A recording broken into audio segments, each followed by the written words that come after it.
Welcome again. This is yet another edition of your League of the Genuine show. This is a show that brings information, that gives you advice, that gives you details on issues to do with counterfeits, issues to do with substandard.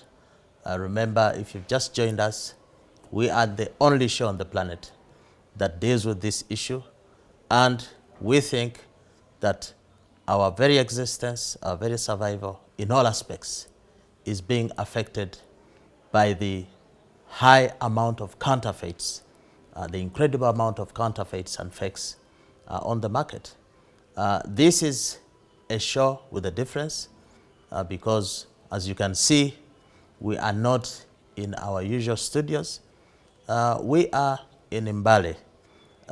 We are happy to be here in Mbale because I have been a panelist at an event at Mbale Resort Hotel, where I'm sitting now. It's an event called the Mbale Agricultural Stakeholders Meeting under the theme Agricultural Input Market, Deploying Technology to Address Counterfeit Challenges. So the reason we're here is because the event was dealing with counterfeits. And we have a special guest in the house who will explain more what this event was about. Her name, I'm still trying to learn how to pronounce it, but I'll do my best. Her name is Kirsten, or Kirsten Pfeiffer. Kirsten Pfeiffer, you're welcome to the show. Thank you.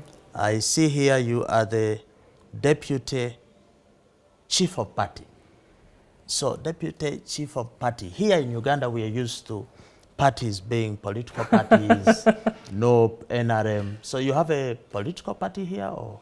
No, it's just a traditional title that we have on USAID funded projects. The Chief of Party heads the project, and the Deputy Chief of Party is their number 2. So you are a big boss. You say you have a project here where you're Deputy Chief of Party. And I heard you mentioning Feed the Future, Inclusive Agriculture Markets. What does that mean? What does that project do? So we're here working with USAID Uganda under their Feed the Future activities.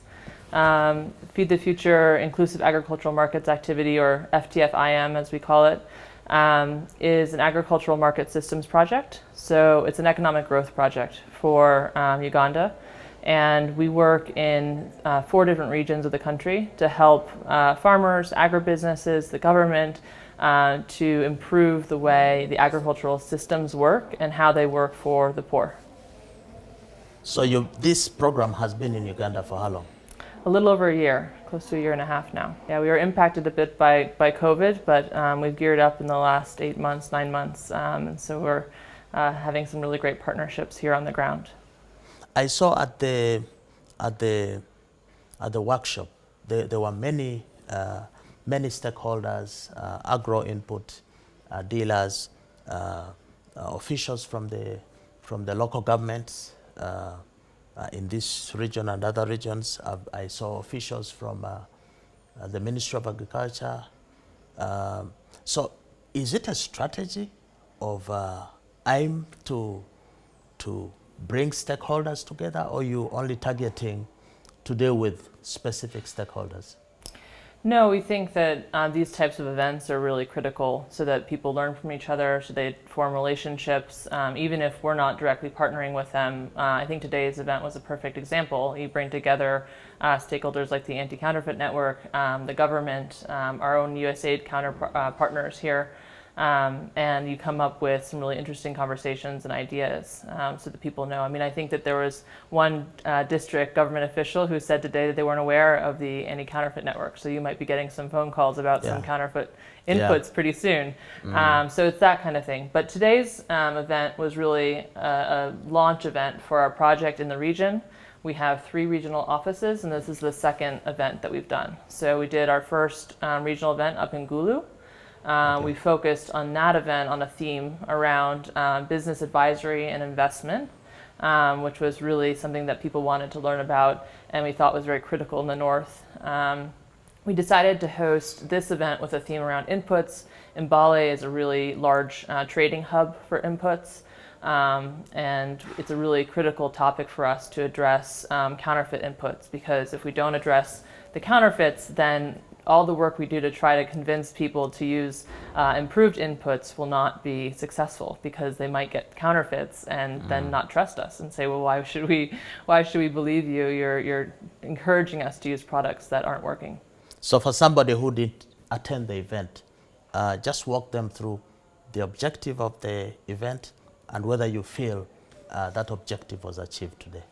Yeah, so the first objective was to introduce ourselves. I mean, I think that with COVID and with the physical limitations we've had, we haven't gotten to meet a lot of the stakeholders we wanted to meet. And so it was a way to do a regional launch event. Instead of doing one national one, we decided to do 3 regional ones. So first and foremost, we introduced ourselves. We got to know a lot of the stakeholders. The second purpose was really to host this panel that you were a part of, which was so critical to having this dialogue that we want to have. So I spoke at the beginning about how to partner with us, and I hope that some of the stakeholders in the room do reach out, including ACN. We're going to be talking more about partnership. But I think also there were networking opportunities for the private sector that was there, the local government that was there, the farmer associations. USAID got to hear from the stakeholders. So if we go to USAID with some ideas, they are really grounded in what they heard today. So I think all in all, it was really successful, and it was really important to have some very powerful speakers on the panel today, as well as our moderator, who did a great job getting everyone to be thinking about counterfeits. There's something I heard a lot.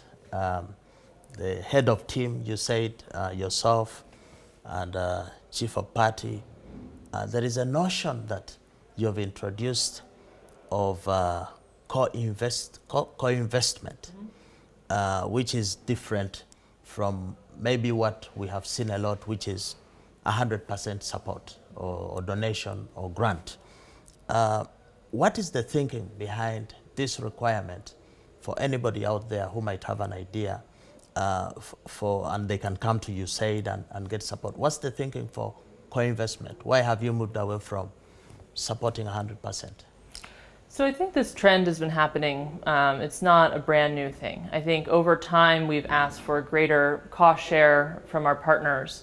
But I think the newer trend is really the amount of innovation in businesses in countries like Uganda, where we see business models that really align with what USAID is trying to achieve.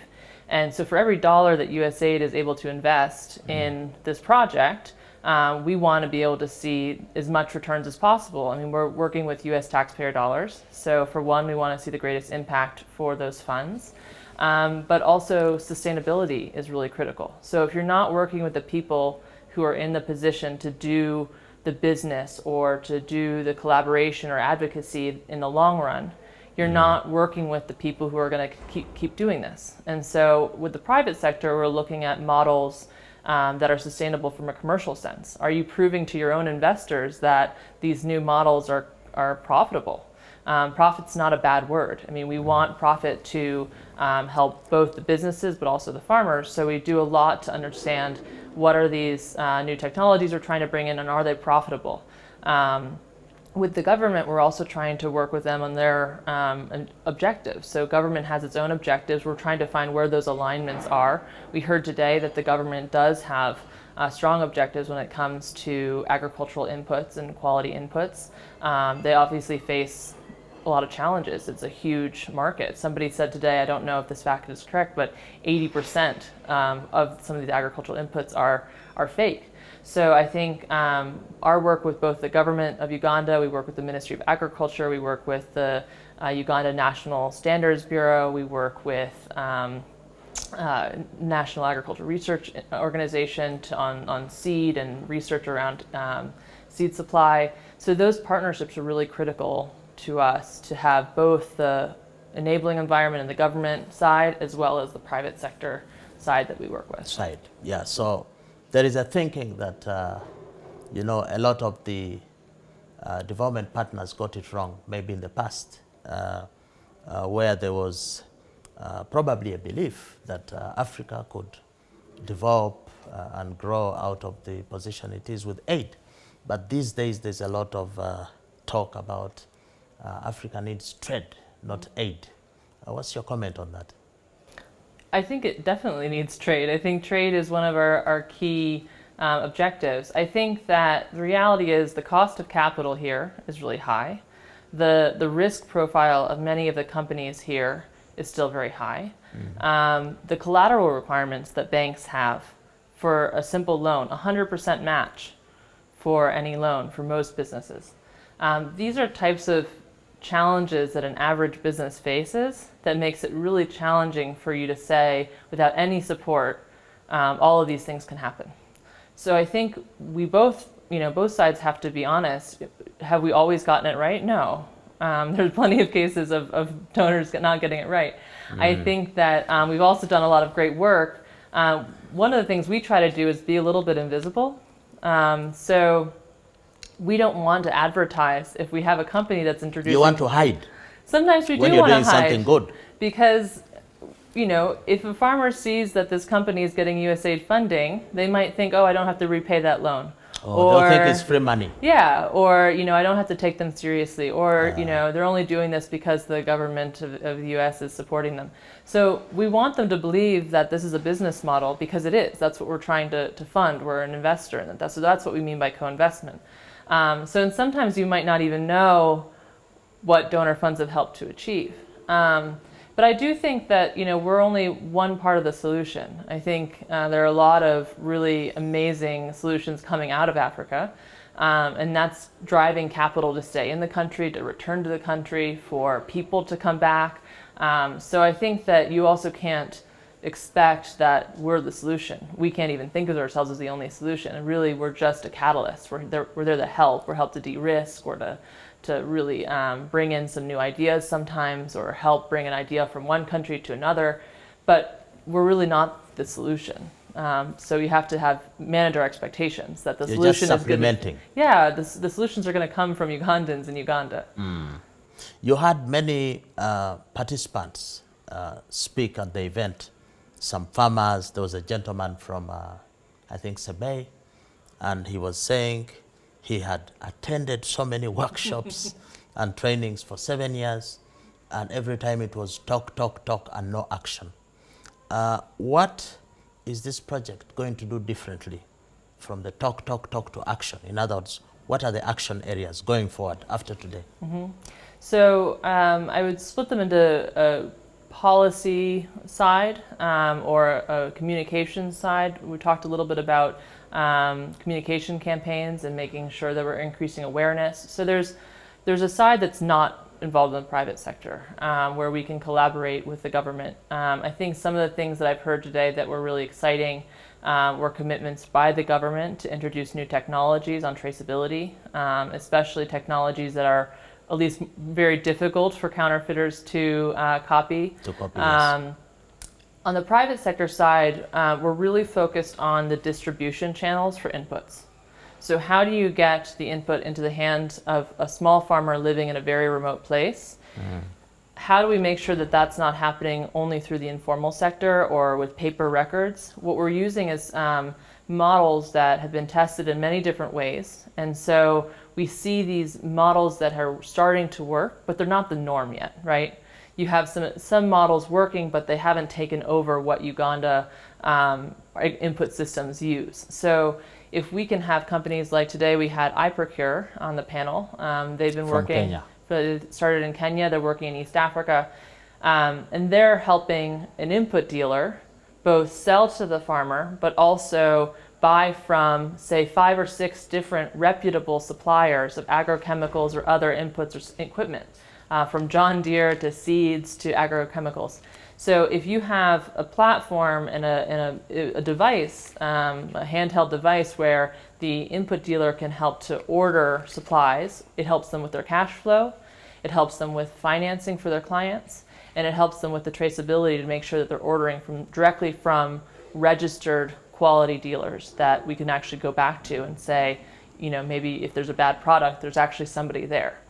Whereas the anecdote we heard today, even from just yesterday, one of our moderator went to an input dealer, and that input dealer, who's received many trainings, is one of the better ones, still wasn't able to have a formal relationship with their input supplier. So they're calling or sending a mobile payment to somebody in Kampala, and that's packaged and sent over to them.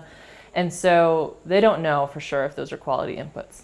So the more we can strengthen the formality of that system and make it so that there's a business incentive to do that, right? So to make it so that you can make as much money or hopefully grow more by using quality and having traceability in your systems will help reduce the cost of serving really small clients in rural areas.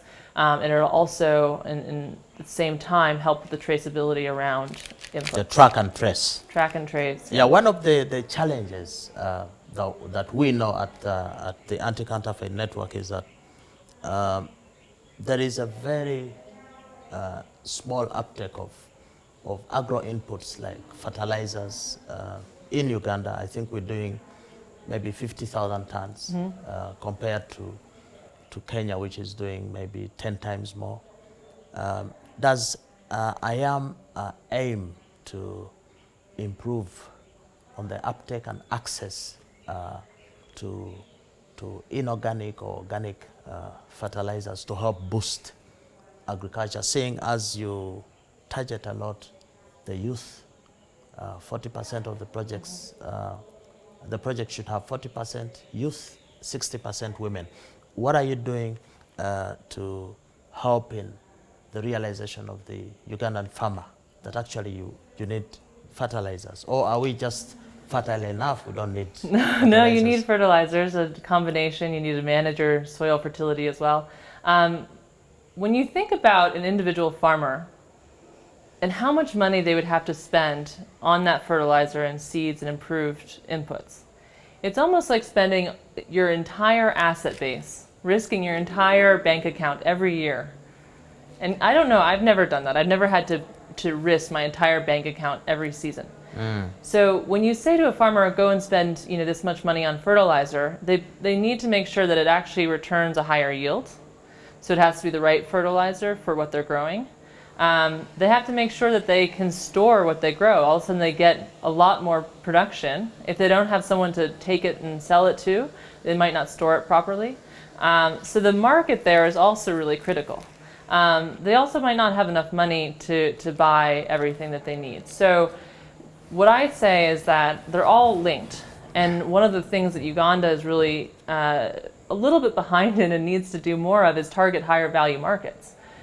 In the region, Uganda is not known for producing high quality, even minorly processed foods, flours or grains that are bagged and sorted. Why? We have the largest chunk of arable land.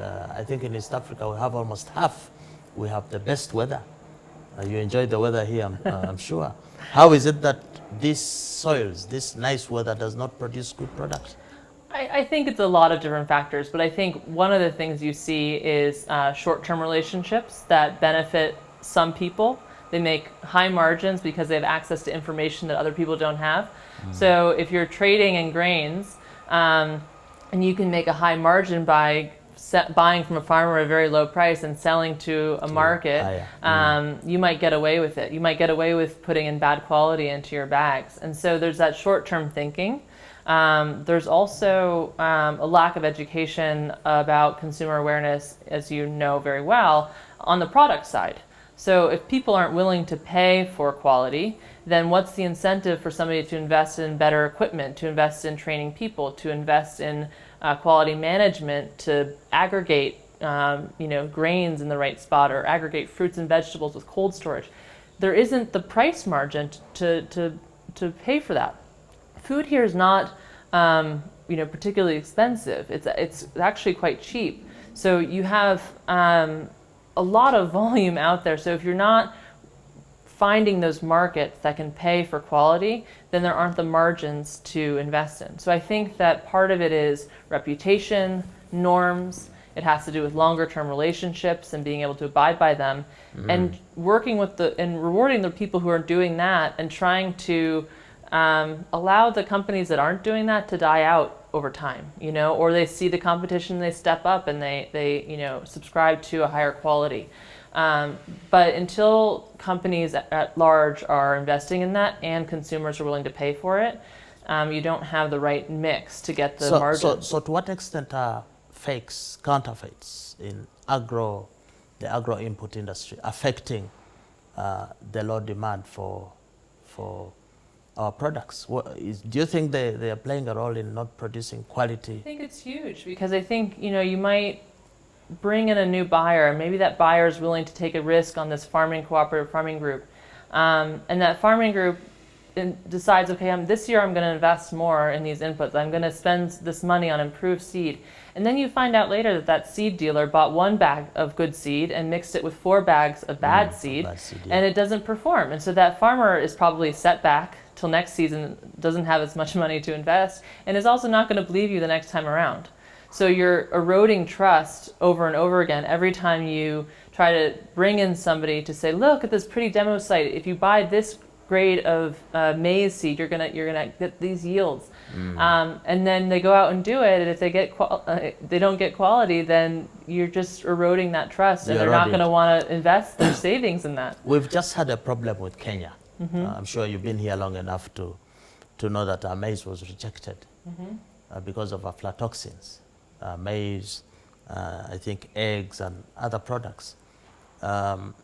Is this project going to be looking at improving at Uganda's trade relations with other countries, with its neighbors? Should we see at the end of this project the end of those kind of stories, that our maize was rejected, our milk was rejected, our beef was rejected?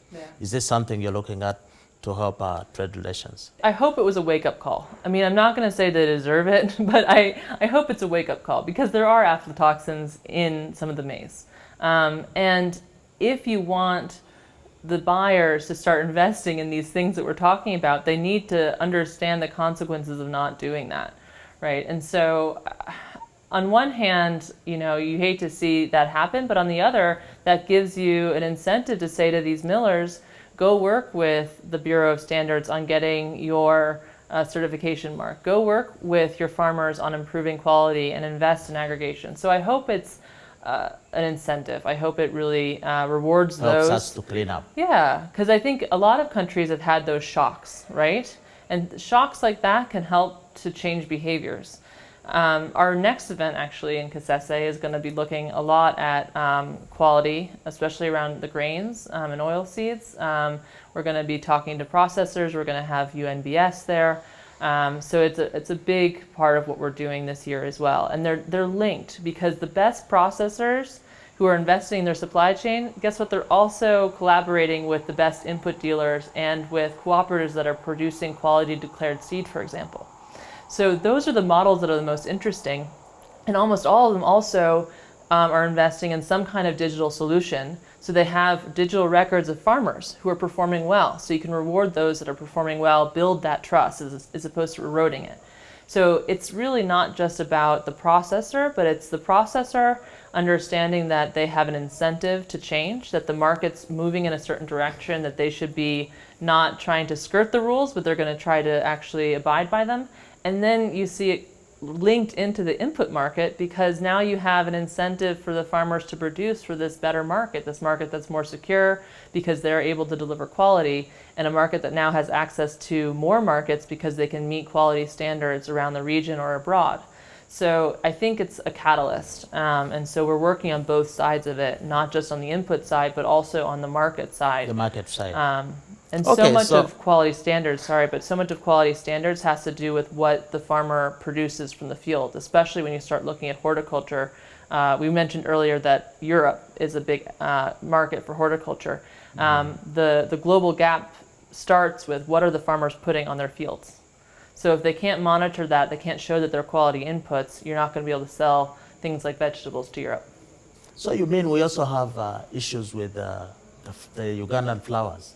Because here we have a high affinity to consume flowers during Valentine's Day and so on. And I don't see UNBS issuing any restrictions to Ugandans who are taking flowers to a funeral service, to a wedding, to... Yeah, I was So- thinking so more about are you warning consumables, us yeah. that we should stop buying the flowers? They're dangerous. What's wrong with them? No, it's not. It's not so much the floral side. I mean, I think that I was talking more about fruits and vegetables, and the use of crop protection products. Vegetables. Yeah, vegetables mainly, and the use of crop protection products on those vegetables. Yeah, but even the flowers, I'm told there are issues there. I hadn't heard if- that, but I wouldn't be surprised. You wouldn't know. But I know that there was also an issue with our flowers at some Okay. time. Yep. A few of them were rejected. And it's hard because if one company, ruins the reputation for some other companies that are trying to do the right thing, or even companies that are trying to do the right thing, if they make a all get mistake, affected. they all do get affected, and it affects the reputation that Uganda has in the market. If you've just joined us, we are hosting for this episode the Deputy Chief of Party, Kirsten Pfeiffer. Your name sounds like Pfizer. Are you related to the Pfizer, the pharma company? No, and I like to say it should remind you of Michelle Pfeiffer, Michelle Pfeiffer, yes. although I'm not related. You're not related. Okay, so we're having a conversation with Pfeiffer about Counterfeits. They've just launched a program on pushing back counterfeits in the agricultural input market. And she's American, and you can see on this show we're always talking about fakes in Uganda, fakes in Uganda. My next question for you, how do you safeguard yourself against the numerous counterfeits in Uganda? Do you import your water, your tomatoes, your medicine? Do you actually also feed on the counterfeits? Based on today's presentation, I think it would be impossible for me to avoid all counterfeits. I do think that I have a higher attention to detail when I look at labels. I do look for the UNBS label on food. I do look at the ingredients. I look at where the country it came from. So I think that as a consumer, I've been educated to do that. I also think that I'm, much more fortunate than the vast majority of people living in this country in terms of income and being able to afford to buy the premium quality from a supermarket. There are, more standards when you look at Ugandan supermarkets than you might find in informal markets or smaller boutiques. So I do think that. But the UNBS, the standards body here, Yeah. did a study a few years ago, and it said about 55% of the products in the supermarkets where you go are fake. So if there are 10 rows, the first 5 Yeah. are fake. And this is the report. Yeah. So there's certain things that I do avoid. I avoid peanut butter, for example, because groundnuts can have aflatoxins, quite high levels actually, and so. The local peanut. Yeah. I see a lot of imported peanut in the supermarkets. You avoid that as well? Imported peanut butter has probably been tested for the levels of aflatoxin. I mean, even aflatoxin is worldwide. I mean, in the U.S. too, you had a lot more challenges with aflatoxin years ago that have been more dealt with. But when something is exported, it generally gets tested at some stage. Although I'm sure there are fakes. But about a month ago, we were up in Gulu, and we found a great processor who's testing aflatoxin levels of his groundnuts. So everyone who went, there's like 20 of us, we all were buying up peanut butter because we could have access to it. But we didn't, where do you get it in Kampala? So it's out there. People are starting to make those products, but it needs to become the norm, right? And right now it's definitely not the norm. Wow. So that's a warning. I know many Ugandans like peanut. Yeah. It's a very favorite food, especially in the northern part where you've been, in Gulu.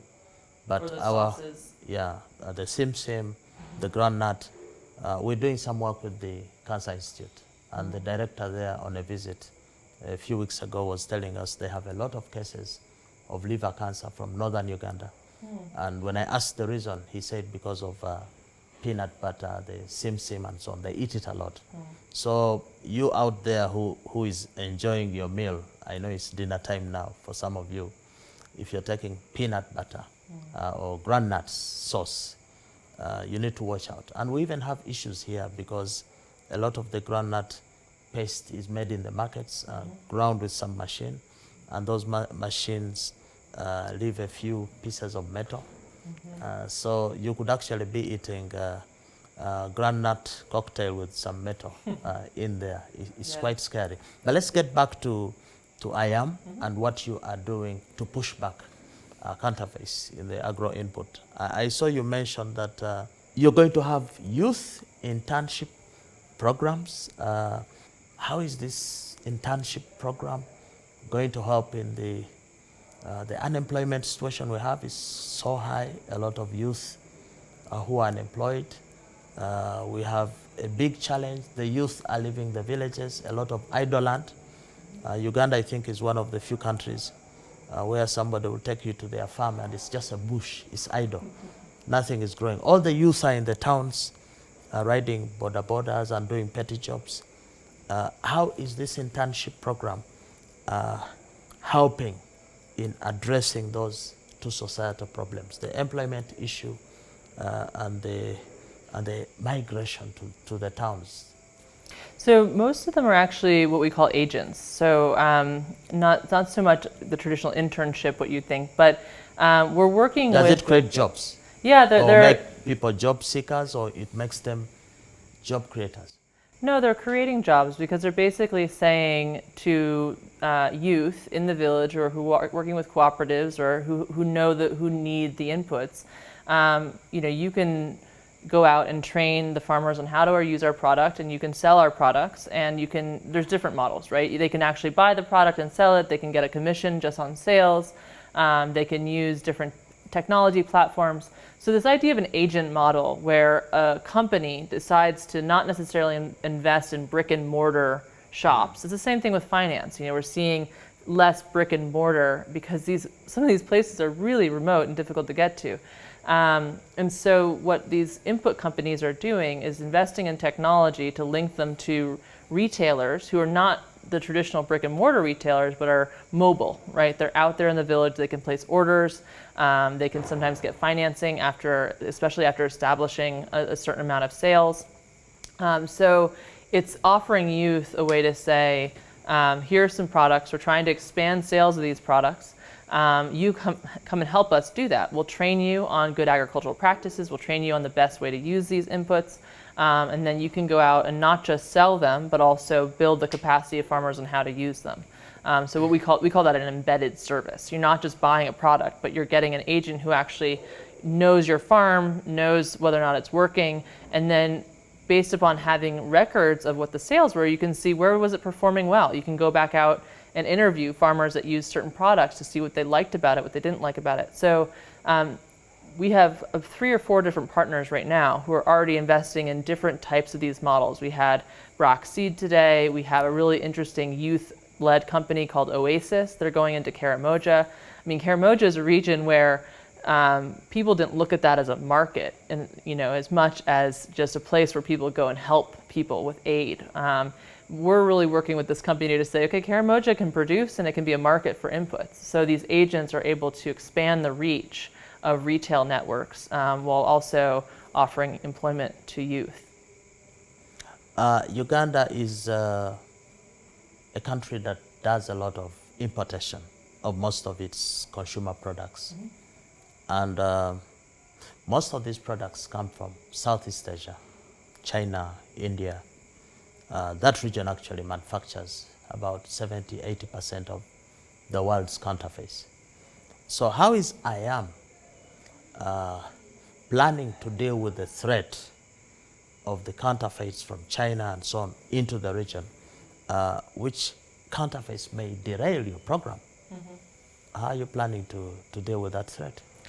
Well, I think it's important to, as we talked about today, differentiate between counterfeit and poor quality or substandard. And I'm sure your listeners have learned from you a lot about that. I learned a lot today from you as well. But you can't just assume something coming from China is substandard. I think when it comes to counterfeits, the real sad thing that I've heard about in Uganda is that the companies that are offering improved inputs, they want to stay away because their brand isn't protected. They come into Uganda, they try it, and then everyone replicates and makes their brand not have strength here. So if a company comes in with a quality product and can't have the distribution networks that we're talking about and can't protect its brand, then we're not going to get the quality branded products. But I don't think you can always say that just because something comes from Southeast Asia or China that it's poor quality. We do know that they're a source of a lot of counterfeits, and if they're branded incorrectly, that's one way. But I also think that we need to be strengthening the testing in Uganda. I mean, we would love to see more private sector labs and testing services to complement what the government's doing. We would like companies to be able to verify, the products that they're getting. So I think that it's a combination of some of these factors. Yeah. Actually, here on the League of the Genuine, we don't take the view that everything from Southeast Asia or China is fake. Actually, China provides the home for most of the world's manufacturing of computers, mobile phones, most of the inputs that we use. That's why the US is a big market for Chinese products. So they do a lot of genuine products, premium products, but unfortunately they also provide the source of manufacture for a lot of the fakes that we see. And we have done some surveys here because the anti-counterfeit network does not just do awareness like we're doing now, but we roll our sleeves and get onto the ground by doing baseline surveys, by doing enforcement raid actions to get fake products. And we have found that in fact there are many American products on the Ugandan market. For example, the ketchup, I think it's called Heinz, mayonnaise, American Garden, a lot of products. And the truth be told, many of those products are actually faked. The counterfeiter just gets the empty tomato sauce bottle and fills it, but still it will be branded an American product. So the question is, what is IAM doing to protect American products in this market and therefore protect Ugandans also who may fall victim to consuming products they think are premium products from America? What are you doing about that?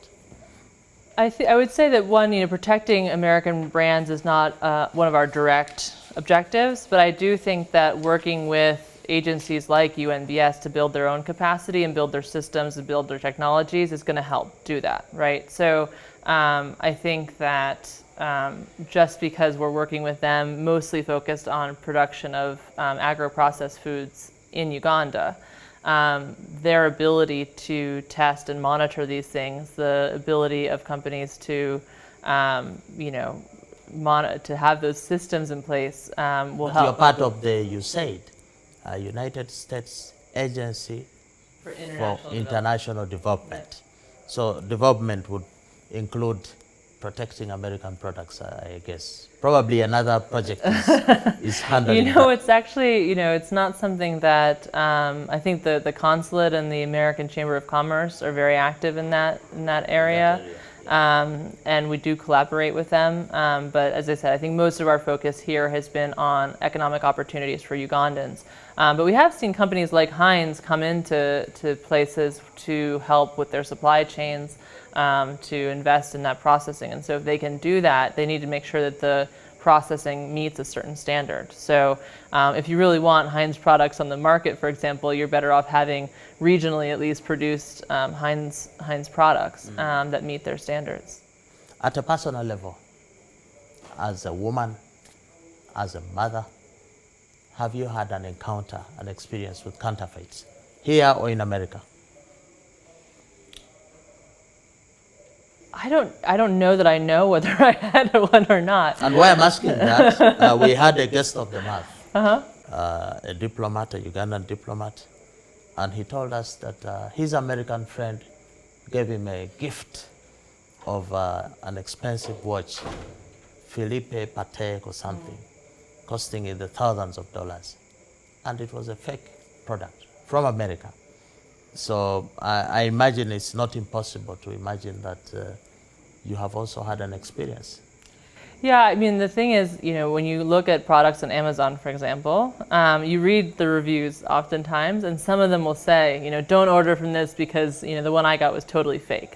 And that makes you pause. So there are fakes online as well? Yeah, Amazon. Absolutely. I do think we have strong systems in place to try to address this, but as we talked about, counterfeit manufacturers are really smart, and they're very good at what they do. So I most likely consumed a fake product. But I don't think I always know whether or not it's fake or not. So I'm sure I did. And that leads me to you had at the event we have this acronym of Dankani to represent the drivers. The first D stands for differentiation. And I am sure you have, I can just remind you very quickly here what the other acronyms are. Which one of those do you think, differentiation, affordability, aspiration, negligence, ineffective cooperation, which of those do you think is a strong driver of counterfeits in agro input and any other? I think affordability is key in a lot of the places that I work, because one of the images they showed today was of a local selling gas in bottles, and I don't think very many Americans have ever seen anything like this, where you go into a town and there looks like wine bottles full of gasoline. But the point being that you might not have an alternative, and if you run out of gas, you might buy that. But it can be quite dangerous for your car. The same is true for so many of our agro inputs. If you don't have the systems in place that I was talking about, you might not have a choice, or the choice that you have might have a huge price difference. So it's helpful for the farmer to then say, I'm going to go with this product that's cheaper. So I think affordability and access that relate to that is really critical. I think normalcy is another one that came out today. I would love to say that by the end of this project cycle that we're working in, 3-4 years from now, that it becomes normal for a farmer to ask, how do I know that this is genuine? And the answer to be, look at this, logo, look at this barcode, look at this, address, and all of the stuff that we talked about, where you can help to trace it back to who made it. I would hope that that becomes normal for a customer to ask right now, but it's not right now. I mean, I don't think that many people do. And then the last one I would say is just unknown or hidden dangers, especially with pesticides and agrochemicals. I think that as they're not working, farmers start to put more on, right? Oh, it didn't work, I must need to put more on. And you get really overuse of chemicals. You get toxic chemicals being stored in houses, near children, near families. You get, waste from that, either in the fields or the containers themselves. So those are the three that really stick out to me as critical. The big guys in the room. I know you're very, very aligned to supporting women and youth, even in the IAM project. But women bear the biggest burden on counterfeits. I mean, from the sanitary pads they use, the cosmetics, the milk they give their children. Don't you feel that maybe a lot more needs to be done with this counterfeit issue on women? Well, I think what I've seen is that if you find solutions, say for a distribution channel challenge for one product, I would love to see that carry over into other products, right? And there's nothing to say that we can't help to catalyze that change or host an event where somebody who's successful with inputs doesn't share with somebody who's more involved in these other products. I definitely agree that women had the greatest burden. The interesting thing that we found is that when you start to talk to companies about engaging women from a profitability standpoint, they start to understand that it's not just a social norm for the sake of engaging women. Women are a market. And so around the world, you'll hear companies targeting women as a client more and more. And in Uganda, I think what the challenge is we'll engage with a company and they'll say to us, listen, we're going to engage more than half of our agents, these youth agents, for example, will be women. Women can often understand how to work with and market to other women. But then they'll come back and say, oh, no one applied, or there weren't enough. And they don't dig into, well, why was that? How did they hear about the job opportunity? How do women generally do? Were you asking them to come at a time where they can't come? Were you asking them to be away from their families at the wrong time? So I think that there are ways to engage women as agents, which help to spread knowledge from women to women. I think that in general, educating the consumer will tie into other products, I hope. Although, some of this you never would imagine, so I think that the civil society work that we do and the work that you do with media campaigns and really to shed light on these is really critical. So it's not just to do with inputs, but I would love to see that these models that are working for agri-inputs start to work for some other products. For other products as well. And why not? I mean, if you're a quality lipstick or makeup company and you want to try to target the market out there, why not learn from this distribution model and try to get genuine products out there as opposed to the fakes? But I think the question of affordability is really probably critical, especially for these. You also target youth a lot. Mm-hmm. But I need to tell you that many of our youth, because they don't have jobs, maybe many don't love their country, they don't see opportunities. Soon you might not have many youth to work with, because if you see the number of youths trying to go out to seek employment in the Middle East, in many places, there may be no youth left here. So what is IAM telling the youth about Uganda? You have lived here for some time. What's the message to them? Is the pasture greener out there in America where many of them want to go, or can they actually make it here? Is the opportunity here?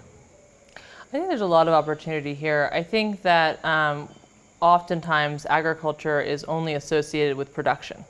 But you see youth getting involved in other businesses, and those businesses can grow, especially the intersection of technology and business can be really interesting for youth. And so I think if they find those opportunities, they'll stay on average. But I think that you're also going to see other industries in Uganda grow, and as people see that their money generates returns, they're going to stay here, or their money is safe here, so they're going to stay here. So I think across Africa you see more capital coming in, but I would love to see Uganda growth overall, whether it's agriculture or other sectors, retain youth because of that entrepreneurial spirit. So it's not necessarily about keeping youth on farms, it's about rural economies and where the opportunities are. Maybe it's transport, maybe it's not direct agriculture. So I think that there are opportunities, but it's not just production. Okay. So, Kirsten, it is a long holiday here in Uganda. We are going to celebrate Easter. So we shall take off some time to be with family and, make some merry. Mm-hmm. Do you Americans celebrate Easter as well? We do. And I have a FaceTime date with my dad and my family back in the U.S. And unfortunately, I'll be alone on Easter with my puppy, who's my Your family. Puppy? Yeah, I brought my dog with me. She's Rwandan. She went to U.S. Now she's back. The dog is Rwandan? Yeah, she's Rwandan dog. She went to the U.S. and handled the winter cold. It has a passport, an ID. How does it travel? It has a microchip. Yeah. Oh, it has a chip. Yeah, they scan them on the airplane. But she and I will be in Kampala enjoying Easter, and I'll FaceTime with my family back home. So next time you should bring the dog to the show. Oh, she's coming. Because I know for sure that dogs also are suffering from counterfeits. I'm sure the shampoo that they use, the dog food, must be faking. So who will talk for the dogs if you don't talk for them? I found this great company in Uganda who makes bar soaps for people, and they made one for a dog. So it's working so far. So I had forgotten to bring dog shampoo. So the dog is not complaining? No, she's very happy to be back in Africa. Okay. So we are all suffering from the effects of the COVID-19 pandemic. So I am sure the Easter back home in the US and the Easter here will be on a low. Smaller scale. Yeah, smaller scale. And now we have a new campaign, the COVID vaccine. Have you taken your jab? I haven't gotten the chance. When I left the U.S., it was still 65 or older, and I'm not quite that old. So I might have to go back and fly back to get the vaccine. You plan to take the jab in the U.S. or here? So far, I think my real choice is to go back to the U.S. I think right now in Uganda the focus is on essential workers, but I think that the concern I have actually is that Ugandans don't have faith in the vaccines that they have access to. So I would love for not just me, but my entire team that I work with to be vaccinated, and I don't think any of them really are trusting quite yet that the vaccine they have is So you're going to be telling the accurate. Ugandans, the Africans who are listening, that maybe we should go to the US and get the vaccine of Pfizer? No, Because I here we have actually- AstraZeneca, I think. No, I actually just saw on one of the Facebook groups, it's expats that are the ones posting pictures, and so I have to look into whether actually I'm eligible here or not. I don't want to take the vaccine away from eligible workers, but I don't think it's been taken up as much as it needs to. I think that if you really trace the right places to go get the vaccine, you should get the vaccine here. The same vaccine that's offered here, our director of finance, who's in the UK, got in the UK. So And they're okay. he's fine. Yeah. So the vaccine is safe. From what I know, I mean, I think that you do have to do your homework on making sure you're going to the official places to get it. But yeah, I would love to see more people trust the vaccine here. But Because you just said the counterfeiters are very smart. So before you know it, we might be having some fake vaccines as well. yeah. For COVID. Okay, so your parting shot, your message, Easter message, you're free to give the Easter message to Ugandans, but in specific reference to counterfeits. How should Ugandans treat this issue of counterfeits? Yeah, on a personal note, I think you need to treat it really carefully because it's your health. And I think that there's huge health implications to not taking it seriously. From a business standpoint, I want us to aim high, right? I want Ugandans to stop kind of meeting the middle or low standards and say, rebrand themselves as we aim for the highest standard. So if you only accept the highest standard, you're going to bring everything up. You're going to bring your quality of products up. You're going to bring your inputs up. So let's aim high. Let's aim for high quality markets. Let's aim for high quality inputs for production. And let's change the mentality so the norm is that we're aiming high. Yeah, and as you go, just the last one. Does the US have a counterfeit problem? Or it's just here in Uganda? I imagine that they do, but I'm not an expert in the counterfeit side in the U.S. But they also do have really strong regulations around it. And so I think that you're going to always be catching up to the bad guys, right? But you need to have those systems in place to adjust as soon as they adjust. And if you don't have that, then you're always going to be one step behind. Okay, that has been our edition on the League of the Genuine. Again, I remind you, this is the only program on the planet that deals with the issues to do with counterfeits.